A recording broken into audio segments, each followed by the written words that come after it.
Good morning, Foundation family. We are so excited to have you here again for another Foundation Kids Art Corner. Today, we're going to be looking at the artist Keith Haring. Now, Keith Haring was a pop artist in the 1970s and 80s, and he is one of my favorite artists. I love the way he creates his art. Other pop artists that you might be familiar with might be Andy Warhol or Jasper Johns. They both have really great works of art. If you notice here, I got an array of colors, kind of similar to the rainbow, but not quite all the colors in the rainbow. Keith Haring worked in bright colors. And so he created artworks that were, very movement-based. So if you notice, my shirt is actually a nod to Keith Haring. It's one of his design shirts. If you notice, it's kind of like a dog, and he has all these movement lines around him. As you see on the screen, we have an example of one of his works with brightly colored people, and you can say they're kind of dancing. They got all these movement lines, which are those short lines up above their arms and their legs that show that they're not just standing still, but they're actually moving around. And so today, we're going to do a Keith Haring inspired piece of art. And so you're going to need some very colorful pieces of paper. If you don't have colorful paper, you can just use white paper and color or paint yourself. But what we're going to first need to do is to draw out those shapes. So just like in the examples you saw on the screen, his people aren't very realistic. They're more of just kind of the outline shapes of people. So you're going to need to grab a piece of paper and a pencil. If you are a little shy about drawing, you can grab a Barbie doll or an action figure, anything that really moves really well to the arms, the elbows, and the knees, and you can lay it on your paper and trace that too. But you're going to want to first start in pencil. I always start in pencil because you can erase pencil. If you start in a marker, you cannot erase that. So you're going to want to go ahead and you want to start and you're going to draw a head. So you're just going to do a circle. Like I said, it's not very detailed. It's more of just kind of the outline shapes of a body. And because these people are going to be dancing, we're going to draw his arm across his body. He is moving and grooving. All right, like I said, we always start off in pencil because we can erase it. So if we draw something and we don't like the line that we drew or the size or the shape, you can go back and erase it. So we're going to draw him. Then you're going to need to grab a Sharpie or a black marker. And then you're going to want to outline those lines that you drew in pencil. Now, like I said, Keith Haring was a pop artist. And so Andy Warhol is one of the most famous pop artists that a lot of people know and recognize. It means they use bright, vibrant colors, and a lot of times pulling from what was going on in the world. So when Keith Haring would create art, sometimes he would make kind of political statements with it or talk about things that were happening. He always used these bright colors, which I love. He also did a good amount of work on buildings and doing murals, and so we would call that street art. So there's my first one. So I have him outlined, drawn. He's kind of dancing around. We're going to draw a few more of these. So I have some pre-drawn out that I'm going to just trace in Sharpie. Like I said, we always draw first in pencil. And because he's moving and dancing, all these can be different moves, right? They don't have to all look the same. It's actually better if they're all kind of doing different dance moves where they look different. Now, you can find some of Keith's work a couple different places, but for sure, if you go to the MoMA, which is in New York City, you'll be sure to find some of his artwork there. They have some on collection.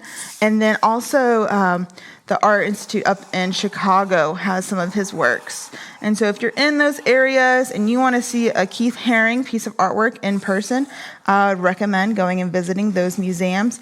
You'll be sure to see some of his and then a ton of other people's works of art. I've been to both of those museums, and they are just filled with great pieces of artwork. So another telltale sign of pop art is thick black lines, kind of outlining something. Roy Lichtenstein is another pop artist, and he often created artwork from comic books. And so he would create these paintings and some of these prints from comic books. Now, the unique thing about comic books in the beginning, when we first made them, now they get printed on fancy printers, but in the beginning they were printed in newspaper, and they would use this type of printing called a diptych, which is lots of dots that get layered to create the colors.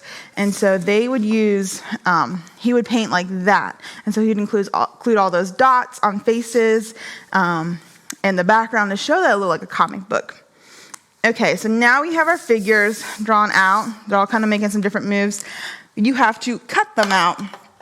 So you're gonna need a good pair of scissors, and you might need a mom or dad to help you with this. We definitely don't want anyone cutting themselves at home by accident. So go ahead, make sure you ask mom and dad to help if you are not comfortable with your scissors yet. And we're just gonna cut out these shapes. And I'm leaving the outline on these guys. I'm not gonna cut away that black line. That black line is important. If we can put up that example artwork of him again, you'll see that he has outlines around some of his people too.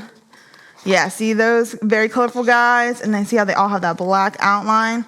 So we are gonna do the same thing and just cut around these outlines.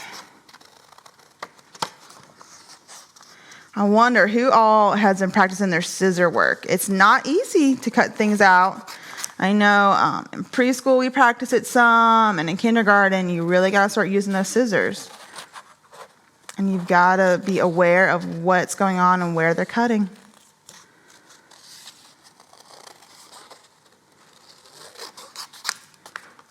Now this might take a little bit of time because they're pretty detailed because they're moving around, but that is okay. Great artwork takes time.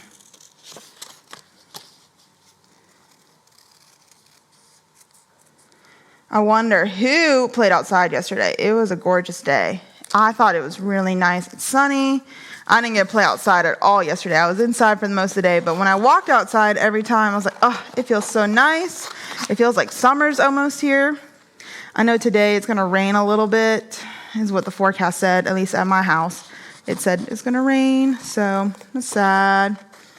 The rain keeps you inside, but the rain's also good because it washes away all that yucky pollen. Pollen, man, it really gets to you. So remember, when you're cutting these guys out, you are not cutting away that black line. You want that black line to stay, just like Keith Haring. Now, Keith Haring was born in Pennsylvania. I like to say the great state of Pennsylvania, because I'm originally from Pittsburgh, and so it's a great state. So he was born and raised there, attended art school there, and then he moved to New York City, which is where a lot of pop artists were working at that time in New York City. And he trained some more there, and he started actually by first making his artwork on the streets. Like I said, he was a street artist as well as a pop artist, and so that's how he first started, was drawing on subway lines, and then people started to recognize his art, and that's really what kind of started his career and took him off. He had a very recognizable style. It was very distinct. I wonder, have y'all ever heard of the street artist named Banksy?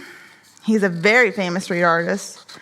He's known for kind of creating these really clever pieces of artwork on the street, using what's there and painting around it. All right, so we've got two guys. So I'm gonna start with those two just so we can show you guys what the next step is. So you draw some people. You wanna cut them out, leaving those black outlines. And you're gonna need two different colors for your background. So we're gonna have one of these be our background, and then one's gonna be our ground that our people are actually standing and dancing on. So this one doesn't need to be as big as the red sheep, so I just need to cut it a little shorter. You can cut it maybe halfway down or a little less, but just like that. You're gonna glue this piece onto your background piece, all right? Because when you're creating works of art, you always want to have a horizon That's where the ground meets the sky. That's what the horizon is. So if you look outside your window right now, you could see where the sky touched the ground and or the trees. That would be your horizon. Including a horizon on your artwork means that you kind of give a depth to your art, and then also make sure your people don't look like they're floating in the air. If you don't have a horizon on your paper, a lot of times you can't tell what's the sky and what's the ground. So we're going to glue this down to the bottom of our paper, just like so. So this is my ground, and this is my sky. So if I was going to start gluing my people, should I glue him way up here? Would that make him look like he was flying, right? I don't want to glue this guy way up here, not touching my ground, right? Because he's floating in the air then. Now, I guess if you want to make him jumping, you could glue him up top there. But you're going to have to draw some lines underneath to make sure it looks like he's jumping. So you're going to take your people. You're going to put glue on the back of them. All right, make sure you get those hands and the head so he doesn't come up off the paper. Do some of that. All right, so my first guy right here, I'm going to put him right here. I'm going to press down. Make sure really the head gets pressed down and those arms and hands get pressed down. And then this little guy, since he is a little smaller, I'll make him jump up in the air.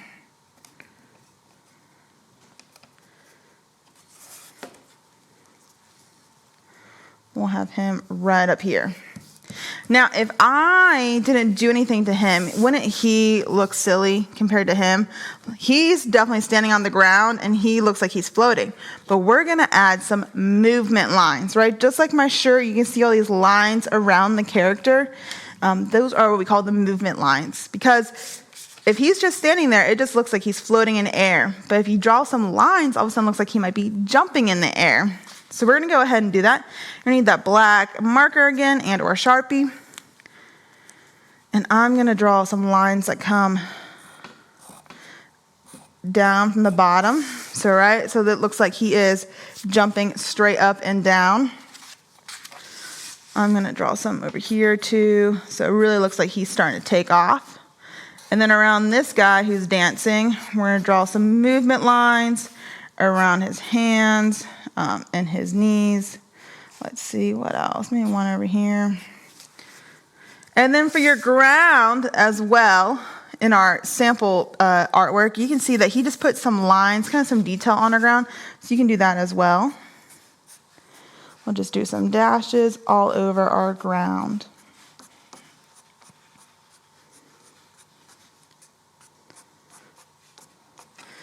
All right, and this is the beginning of it, right? Looks pretty good. Now, you're going to want to add more than just 2 people. So we can add a third person, maybe right over here, and that would really make this look like a completed artwork. I'm going to cut out my third person. And while I do that, I'm going to show you guys another way. I'm going to tell you guys about another way that you can also create this at home instead of paper. If you have some chalk, which raise your hand if you have some chalk at home. I love chalk. It's always great.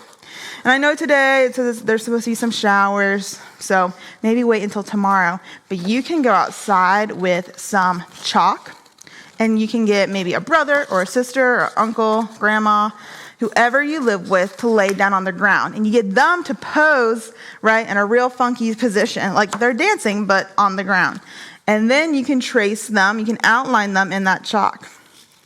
Once you're done outlining them, you can fill in their shape, right, with some bright colors. And then you can draw those movement lines around them. So let's see if you can get your whole family out there and draw one dancing body for each person in your family. That'd be really cool. And while you're out there with your chalk, you can also draw some nice Easter things, because Easter's right around the corner, right? We love Easter.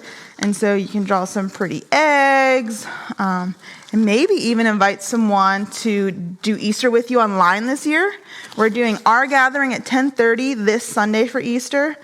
So if you want to, let your neighbors know about that, you can write that down on the chalk as well and draw your pretty Keith Haring people and some bunnies, some eggs. What else is Easter to you? Maybe there's something unique you do at your family every Easter. Do you do an egg hunt every year?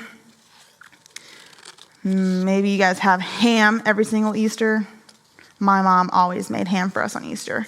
Ham's my favorite. All right, so this guy is finishing up. Remember, don't start cutting without help from a parent, right? We don't grab scissors without asking first. So there's our third guy. Yeah, this is gonna be awesome. I'm gonna put him right there. Make sure when you're doing that glue, get those feet, get those arms. Make sure you get the head. My glue is almost out. So I'm gonna put him right there. He is shaking his booty. That's what that dance move is called, shaking the booty. All right, and so once again, once I have him glued down, I definitely still need my movement lines, right? Make sure that he looks like he's shaking. So I'm gonna draw some lines out here, right? He is really moving and grooving. All right, there we are. That is our Keith Haring inspired piece of artwork today. I hope you had fun tuning in with us as we created this. And like I said, you can do this with paper at home or you can do it with chalk outside. I would love to see you guys get outside, maybe tomorrow, because it's going to rain today. Get some chalk, outline your mom, your dad, your uncle, whoever's in your house, outline them, color them in, and then don't forget to show those movement lines. Thank you so much for hanging out with us today, and we can't wait to see what you create this week. We'll see you next time.